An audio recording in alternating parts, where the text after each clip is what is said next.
Aujourd'hui, je te présente le deuxième exercice de la série The Hockey Drill Book de Dave Chambers.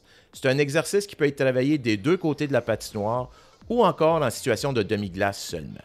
Il permet de travailler une situation de 2 contre 1 ainsi que le contrôle de l'écart chez le défenseur. Alors, suis-moi au tableau et je t'explique le 2-on-1 both ends. Donc, le 2-on-1 both ends, c'est l'exercice numéro 130 qu'on retrouve à la page 113. La mise en place va comme suit. On a les gardiens dans les deux filets.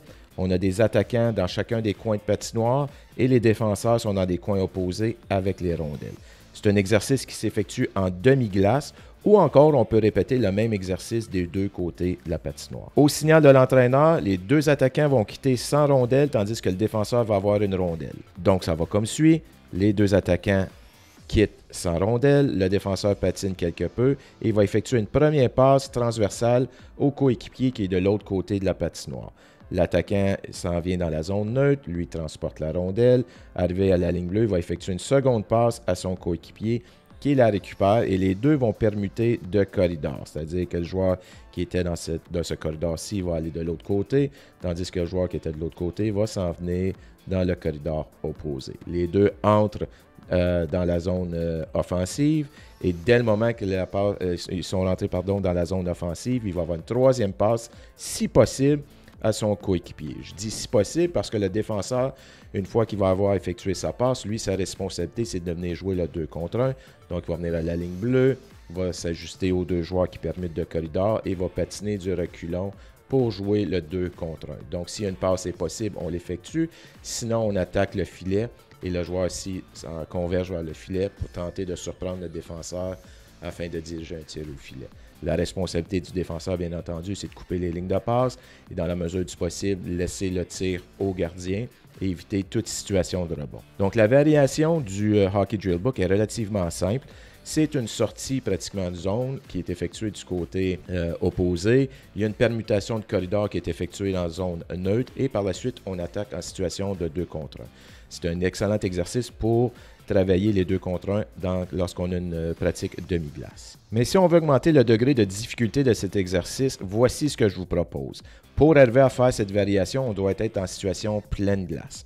Donc, les deux groupes vont faire exactement la même chose et c'est le même début d'exercice. C'est-à-dire que les deux joueurs quittent sans rondelle, tandis que le défenseur transporte une rondelle, effectue une passe transversale à son coéquipier.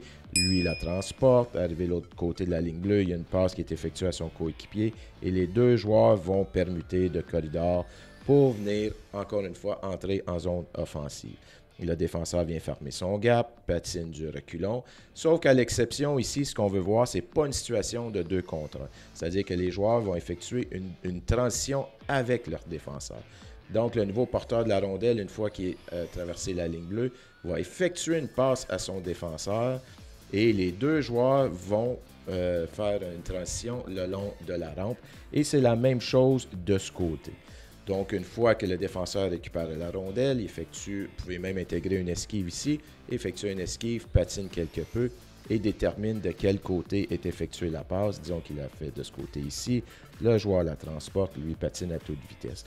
Et c'est la même chose des deux côtés. Remarquez qu'il y a beaucoup de circulation sur la glace, donc ça va être très important pour que les joueurs qui s'en viennent dans le sens opposé, que la tête demeure haute pour ne pas en rentrer en collision avec leur coéquipier qui s'en vient en sens opposé. Donc les joueurs patinent, s'échangent la rondelle si possible et viennent attaquer le défenseur qui est de l'autre côté ici d'une situation 2 contre 1. Donc, c'est une 2 contre 1 dans cette direction et un 2 contre 1 dans l'autre direction. On demande aux joueurs de garder la tête haute, surtout en zone neutre, pour éviter les collisions. Une autre variation qui pourrait être effectuée, c'est, disons qu'on fait exactement la même chose, c'est-à-dire qu'il y a eu une transition en zone neutre ici avec le défenseur. Les joueurs sont venus s'ouvrir le long de la rampe des deux côtés et le défenseur effectue une esquive, patine, décide de passer ici. Ce qu'on pourrait ajouter, c'est qu'on peut faire en sorte que lorsque le porteur de la rondelle traverse la ligne rouge, le non-porteur, lui, une fois qu'il a traversé la ligne rouge, peut décider de demeurer dans le jeu dans cette direction ou joindre les attaquants qui s'en viennent dans l'autre direction. Donc, lui, ici, disons que la rondelle s'en vient vers le centre, lui patine, lui peut décider de simplement faire une transition et attaquer à 3 contre 1 dans cette direction et laisser le porteur de la rondelle dans une situation 1 contre 1 contre le défenseur qui est en zone opposée. Donc, on vient de créer une situation 3 contre 1 et 1 contre 1. Mais attention, le non-porteur qui était aussi dans l'autre direction peut lui également décider de changer de direction en même temps. Donc, ça deviendrait à nouveau une situation 2 contre 1, mais avec 2 joueurs différents. Donc, le défenseur devrait s'adapter à qui est le porteur de la rondelle. Il y a peut-être le joueur qui effectue une transition est légèrement en retard, donc doit surveiller le haut de l'enclave. Ça apporte une certaine variation, un certain degré de difficulté. Les joueurs doivent demeurer alertes et ça crée, comme j'ai mentionné, soit des situations 1 contre 1, 2 contre 1 ou 3 contre 1. Si tu as manqué le premier exercice de la série, je t'invite à regarder la vidéo suivante. On se revoit dans une prochaine vidéo et sur ce, je te dis bon coaching.